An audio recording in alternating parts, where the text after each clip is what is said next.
सत साहेब सदगुरुदेव जी की जय। बंदी छोड़ सदगुरु संत रामपाल जी महाराज जी की जय।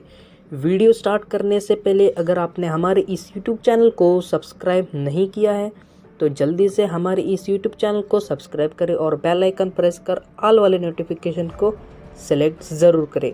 सत साहेब सदगुरुदेव जी की जय।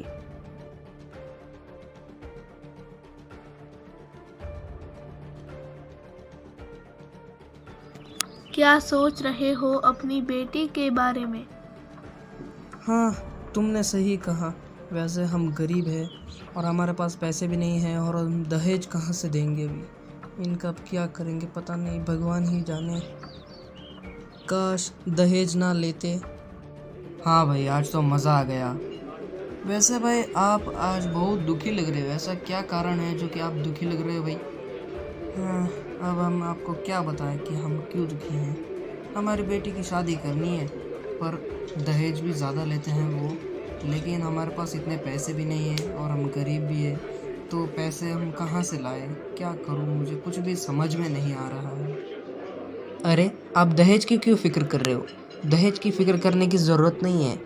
जैसे कि अभी आपको पता है कि मैं संत रामपाल जी महाराज का शिष्य हूँ, तो अगर आप संत रामपाल जी महाराज जी से नाम दीक्षा ले लेते हैं तो ना तो हमें दहेज लेना है ना ही हमें दहेज देना है।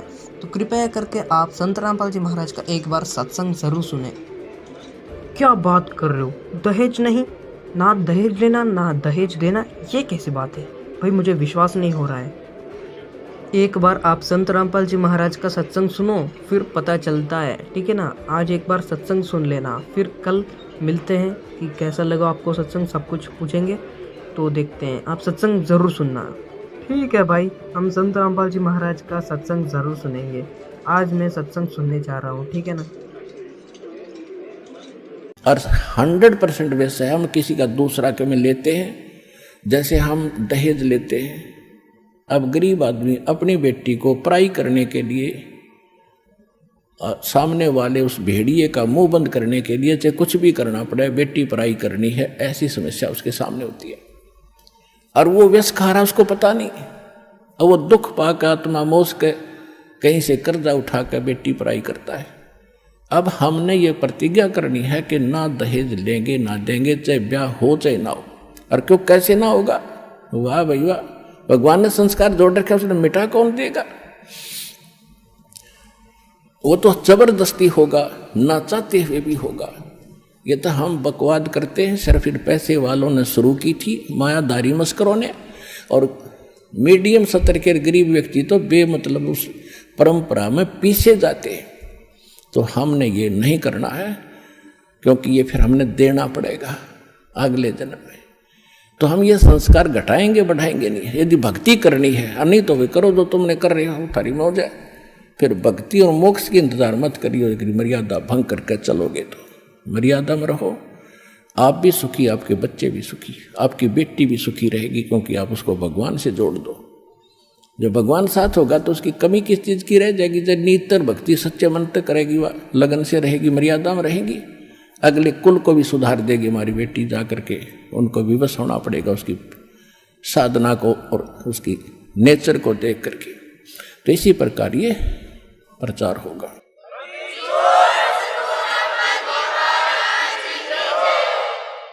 अब जैसे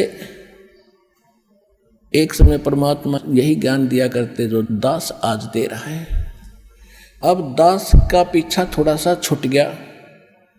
इन मूर्ख लोग जो हमारे धर्मगुरु होया करते थे, स्वार्थी टट्टू, पहले पूर्वज हमारे कबीर साहब के पीछे लग रहे थे, हमें बहका दिया करते थे, कबीर साहब झूठ बोल रहे हैं, कबीर जी झूठ बोलते हैं, ये झूठा है, ब्रह्मा विष्णु में इसको ऐसे बताता है। अब यही शुरुआत इस दास के साथ हुई थी, लेकिन परमात्मा ने पहले प्रबंध कर रखा था, आपको शिक्षित किया, और वो शिक्षा आज काम आ गई। इंस्ट्रूमेंट साथ बनवा दिए दास के साथ साथ। अभी ये 2000 के बाद बने सारा, ताकि आप इन सदग्रंथों को खुद समझो, और खुद समझे तो आज मेरे साथ होगे। संघर्ष छोड़ दिया और ज्ञान का ऊपर संघर्ष खत्म हो गया, और आज ये विश्व में फैल रहा है, निर्बाध फैलेगा, क्योंकि यह सच्चाई है, भगवान का वचन है। इसको कोई रोक नहीं सकेगा। अगर इसको कोई रोकने का व्यर्थ प्रयत्न करेगा तो वो अंधा गधा होगा।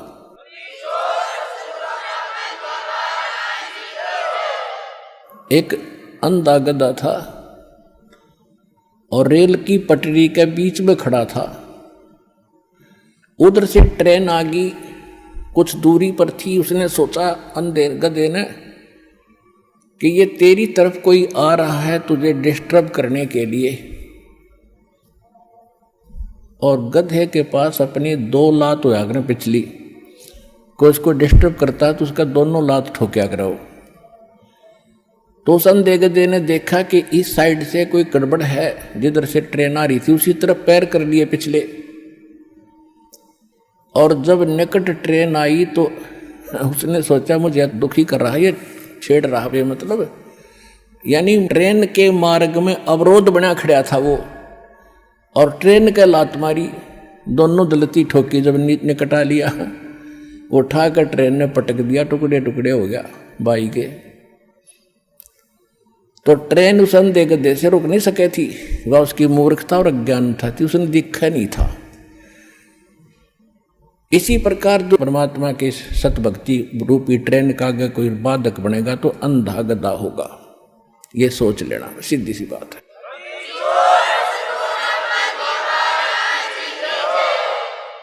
तो पुण्यात्माओं, हमारे साथ समर्थ है, हमारा उद्देश्य किसी का बुरा करना नहीं है, स्वप्न में भी नहीं सोचते हम किसी का बुरा। हम तो विश्व कल्याण का उद्देश्य लेकर इस मार्ग पर कदम रखा दास ने मालिक के सहयोग से। उन्हीं का वचन है कि पूरा विश्व में ये ज्ञान फैलेगा, कबीर साहब रहेंगे, सतनाम सब जाप करेंगे और पूरा विश्व एक होगा। ये सीमाएं देशों की समाप्त हो जाएंगी, टुकड़ा में अलग से व्यवस्था अलग बनी रहेगी।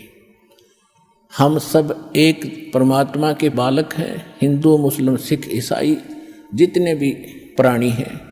जीव हमारी जाति है, मानव धर्म हमारा, हिंदू मुस्लिम सिख ईसाई धर्म नहीं कोई नारा, हमारा ये नारा है, हमारा ये उद्देश्य है।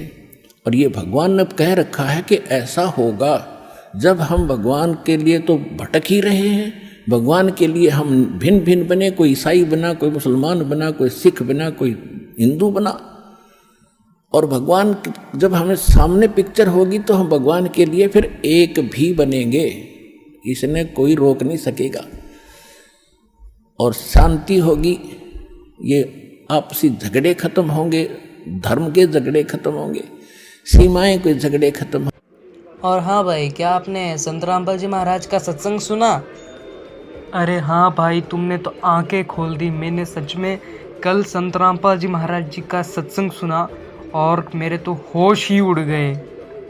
तो फिर बोलो सद्गुरु संत रामपाल जी महाराज की जय हो।